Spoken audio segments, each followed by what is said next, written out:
శ్రీ మహాగణాధిపతయే నమః, శ్రీమాత్రే నమః. మాచిరాజు భక్తి ప్రేక్షకులందరికీ నమస్కారం. జూలై నెలలో మేషాది ద్వాదశ రాశులకి మాస ఫలితాలు ఏ విధంగా ఉంటాయో, నెల మొత్తం యోగించాలంటే ఎలాంటి ముఖ్యమైన పరిహారం చేసుకోవాలో, ఏ దేవీ దేవతలను పూజించాలో, జూలై నెలలో ద్వాదశ రాశుల వాళ్ళకి అనుకూలించే తేదీలేంటో, ప్రతికూలించే తేదీలేంటో, జూలై నెల ద్వాదశ రాశుల వాళ్ళకి ఎలా ఉండబోతోందో ఈ వీడియోలో మనం తెలుసుకుందాం. తదుపరి సింహరాశి. సింహరాశి వాళ్ళకి జూలై నెలలో మిశ్రమ ఫలితాలు కనిపిస్తున్నాయి. ఒక్కొక్కసారి ఆదాయానికి మించిన ఖర్చులు అనేవి కనిపిస్తూ ఉన్నాయి. కాబట్టి సింహరాశి వాళ్ళు ధనాన్ని ఖర్చు చేసేటప్పుడు 1కి 10 సార్లు ఆలోచించి జాగ్రత్తగా ధనాన్ని ఖర్చు చేసుకోవటం మంచిది. అలాగే ప్రయాణాలు చేసినప్పుడు ప్రయాణాల్లో భద్రత పాటించాలి. ఆరోగ్య భంగములు తప్పవు. కాబట్టి ఆరోగ్యం పట్ల సింహరాశి వాళ్ళు ప్రత్యేకమైన జాగ్రత్తలు తీసుకోవాలి. వేళకు ఆహారం తీసుకోవటం, సరైన సమయానికి నిద్రించటం, ఆరోగ్యం పట్ల ప్రత్యేకమైన శ్రద్ధ వహించటం సింహరాశికి అవసరం. అలాగే పుణ్యనదీ స్నానాలు చేస్తూ ఉంటారు, తీర్థయాత్రలకు వెళతారు, పుణ్యక్షేత్ర సందర్శనాలు చేస్తారు. కొన్ని ముఖ్యమైనటువంటి కార్యక్రమాలు వాయిదా పడుతూ ఉంటాయి. సహనంతో వ్యవహరించే ప్రయత్నం చేయండి. నమ్మిన వాళ్ళు వెన్నుపోటు పొడుస్తారు. కాబట్టి సింహరాశి వాళ్ళు జూలై నెలలో ఎవరిని నమ్మకండి. నమ్మినట్లు నటించే ప్రయత్నం చేయటం మంచిది. అలాగే వ్యవహారాల్లో అప్పుడప్పుడు చిన్న చిన్న ఆటంకాలు ఎదురైనప్పటికీ అంతిమంగా ఆటంకాలన్నీ అధిగమించగలుగుతారు. సంతానం వల్ల చిన్న చిన్న ఇబ్బందులు ఎదురైనా కూడా ఆ ఇబ్బందులన్నీ మబ్బులు వీడిపోయినట్లు వీడిపోతాయి. అలాగే మధ్యవర్తిత్వం చేస్తే ఇబ్బందులు వస్తాయి. సాధ్యమైనంత వరకు మధ్యవర్తిత్వాలకు దూరంగా ఉండే ప్రయత్నం చేయండి.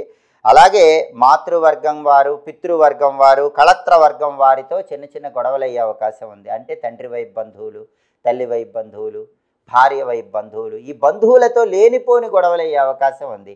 కాబట్టి మౌనంగా ఉండే ప్రయత్నం చేయండి. చిరునవ్వుతో ఉండే ప్రయత్నం చేయండి. మౌనాన్ని ఒక ఆయుధంలా వాడుకున్నట్లయితే ఎవరితో ఎలాంటి గొడవలు లేకుండా ప్రశాంతమైనటువంటి జీవనాన్ని సింహరాశి వాళ్ళు జూలై నెలలో కొనసాగించవచ్చు.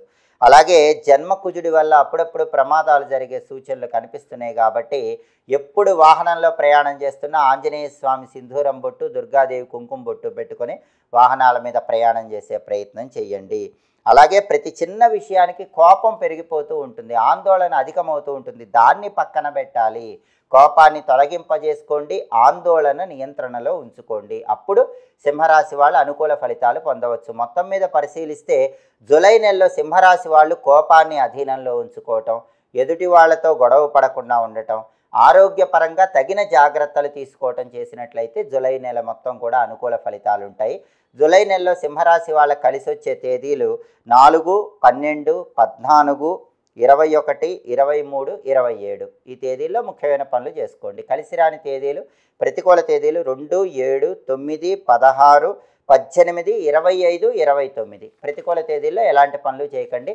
ప్రతిరోజు కూడా ఓం అం అంగారకాయ నమః ఈ మంత్రాన్ని 21 సార్లు, ఓం శం శనైశ్చరాయ నమః ఈ మంత్రాన్ని 21 సార్లు చదువుకోండి. రుణ విమోచన అంగారక స్తోత్రము, దశరథ శని స్తోత్రాన్ని చదవటం లేదా వినటం చేయండి. ఆంజనేయ స్వామి ఆలయ దర్శనం లేదా లక్ష్మీ నరసింహస్వామి ఆలయ దర్శనం వీలైనప్పుడల్లా ఈ నెలలో చేసుకుంటూ ఉన్నట్లయితే, అంటే మంగళవారం పూట లక్ష్మీ నరసింహస్వామి ఆలయ దర్శనం, శనివారం పూట ఆంజనేయ ఆలయ దర్శనం చేసుకుంటే సింహరాశి వాళ్ళకి జూలై నెల మొత్తం కూడా అనుకూల ఫలితాలు అందిపుచ్చుకోవచ్చు. ఇవి మేషాది ద్వాదశ రాశులకి జూలై నెలలో మాస ఫలితాలు. ప్రతి నెలలో మీ మాస ఫలితాలు తెలుసుకోవాలనుకుంటున్నారా? అయితే మా మాచిరాజు భక్తి ఛానల్ తప్పకుండా చూడండి. మా వీడియోస్ మీకు నచ్చినట్లయితే మా ఛానల్ లైక్ చేయండి, కామెంట్ చేయండి. మా ఛానల్ వీడియోస్ 10 మంది మిత్రులకు షేర్ చేయండి. మా ఛానల్ సబ్స్క్రైబ్ చేసుకోండి. పక్కనున్న బెల్ సింబల్ నొక్కటం మాత్రం మర్చిపోకండి. సర్వే జనాః సుఖినో భవంతు. స్వస్తి.